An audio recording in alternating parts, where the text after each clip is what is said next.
Assalamualaikum dan salam sejahtera. Bersama kami Berita di TV. Jangan lupa untuk follow Facebook Malaysia Deadline dan YouTube Deadline TV. Antara menarik hari ini, Peja tidak akan bertanding pilihan raya negeri. Pulau Pinang sah bubar DUN 10 hari terakhir Jun. Muhyiddin seda kerjasama Dr. Mahathir untuk sedekah mega. Pemimpin tidak semestinya hidup miskin untuk faham isu kemiskinan.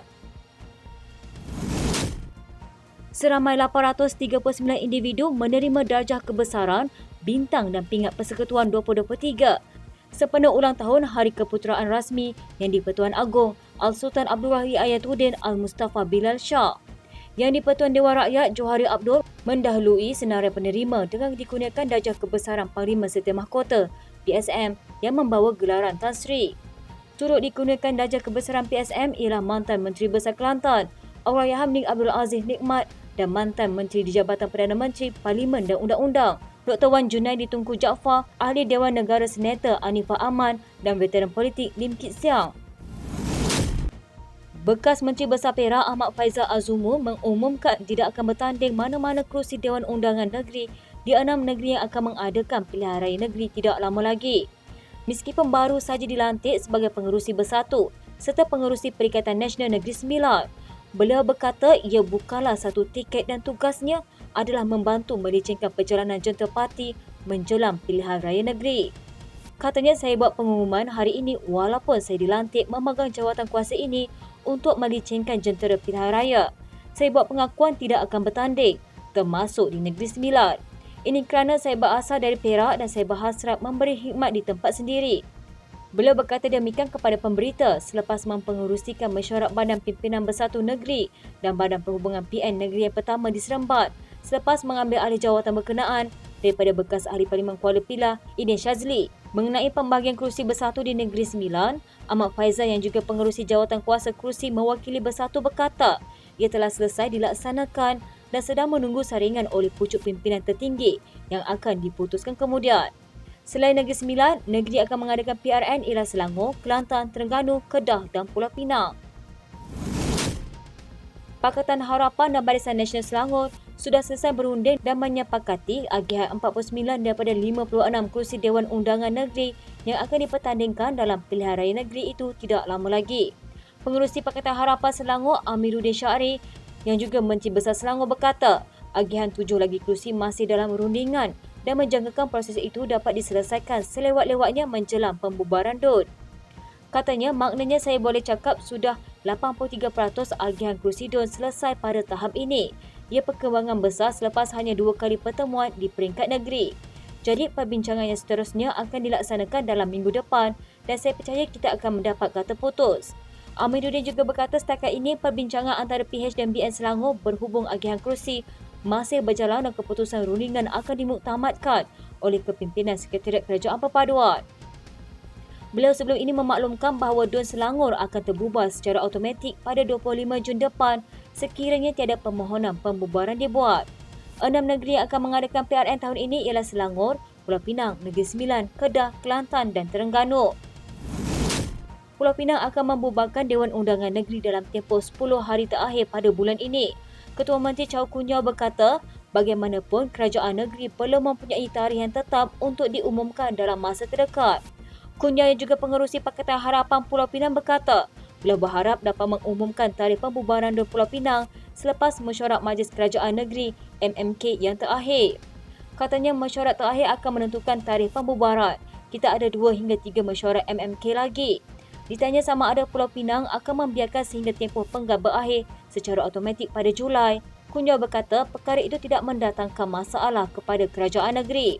Sebelum ini Kun Yeow mengumumkan bahawa kerajaan Pulau Pinang akan membubarkan DUN pada minggu ketiga atau keempat bulan Jun bagi membolehkan pilihan raya negeri diadakan. Kata beliau, Pulau Pinang akan tetap dengan perancangan awal seperti sebelum ini, iaitu akan membubarkan DUN pada minggu terakhir bulan ini. 6 negeri yang akan mengadakan PRN ialah Selangor, Pulau Pinang, Negeri Sembilan, Kedah, Kelantan dan Terengganu. Suruhanjaya Pilihan Raya sebelum ini juga berpendapat PRN di 6 negeri itu perlu dijalankan secara serentak seperti yang dicadangkan beberapa pihak sebelum ini. Pengurus ini Tan Sri Abdul Ghani Saleh berkata langkah itu bagi memudahkan urusan SPR termasuk penyelarasan petugas dalam memastikan proses pemilihan ahli Dewan Undangan Negeri di 6 negeri itu berjalan lancar. Seorang pemimpin kanan UMNO mendakwa Presiden Bersatu Muhyiddin Yassin mungkin mempunyai motif tersembunyi di sebalik kesediaannya untuk bekerjasama dengan bekas Perdana Menteri Tun Dr. Mahathir Mohamad. Ahli Majlis Tertinggi UMNO Muhammad Fuad Zulkifli berkata, memandangkan dana bersatu dibekukan di tengah-tengah siasatan SPRM, Perikatan Nasional mungkin memerlukan sedekah mega untuk kempen pilihan raya negeri akan datang. Puan turut membidas PAS kerana mendakwa parti itu mendapat manfaat daripada perbelanjaan mewah PN semasa pilihan raya umum ke-15. Katanya Muhyiddin berkawan semula dengan Tun Mahathir, mungkin kerana faktor wang. Tun Mahathir masih banyak duit dan banyak sumber. Kita tengok bagaimana PN bersedekah pada PRN nanti. Di PRU15, PN berbelanja mewah, PAS tumpang semangkuk. Kali ini akaun bersatu kena beku, bolehkah PN menang tanpa sedekah mega? Sebab itu Muhyiddin kena pau Tun Mahathir. Mahathir yang meninggalkan UMNO untuk menubuhkan bersatu dengan Muhyiddin sebagai Presiden, akhirnya meninggalkan parti itu untuk menubuhkan Pejuang yang kemudian juga ditinggalkan Mahathir. Jumaat lalu Muhyiddin mengalu-alukan kenyataan Mahathir tentang bekerjasama untuk kepentingan Melayu. Ahli Parlimen Paguh itu yang dibicarakan atas 4 pertuduhan salah guna kuasa dan 3 pertuduhan pengubahan wang haram berkata perkembangan politik terkini meletakkan Melayu dan Islam di negara ini berada di persimpangan jalan. Justru katanya sebagai seorang Muslim, dia secara peribadi bersedia bekerjasama dengan mana-mana pemimpin Melayu Islam termasuk Mahathir untuk memperjuangkan bangsa, agama dan negara. Dalam temu bual dengan sebuah portal, Mahathir ditanya sama ada dia sanggup bekerjasama dengan Muhyiddin sekali lagi dalam apa jua aspek demi masa depan negara.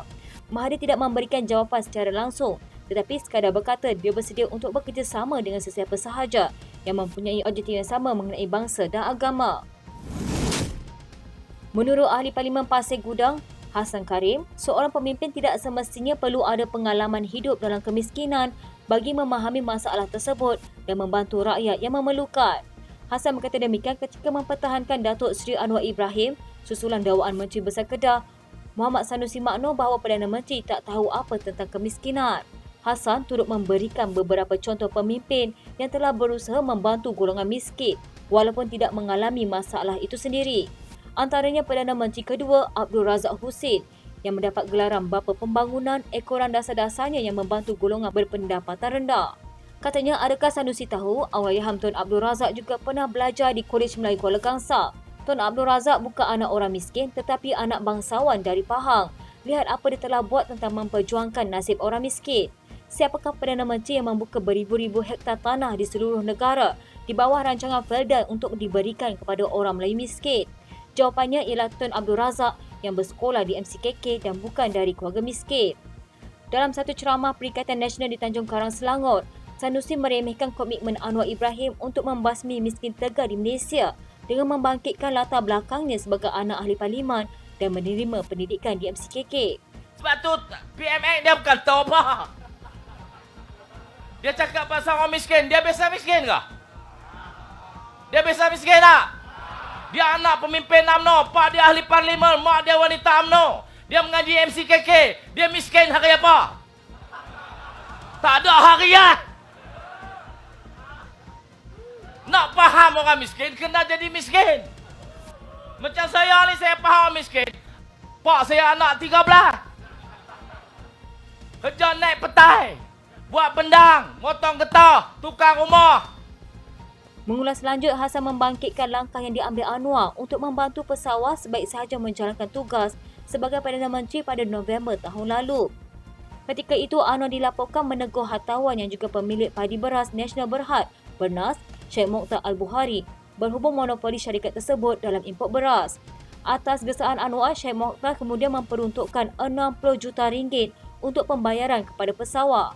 Katanya Sanusi sebagai Menteri Besar Kedah tentu maklum bahawa ramai pesawah di Kedah.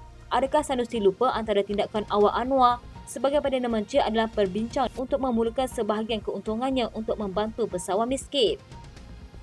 Sebagai seorang pemimpin, Sanusi tentu setuju dengan saya bahawa tidak semestinya kita pernah hidup miskin baru tahu erti kemiskinan. Apabila Sanusi telah faham semua ini sekarang, eloklah bersederhana dalam ucapan. Lebih molek jika Sanusi selaku Menteri Besar Kedah menghulurkan salam persahabatan dengan Anwar yang mengetuai Kerajaan Persekutuan. Sekian berita pagi di TV pada hari ini. Jangan lupa untuk follow Facebook Malaysia Deadline dan YouTube Deadline TV.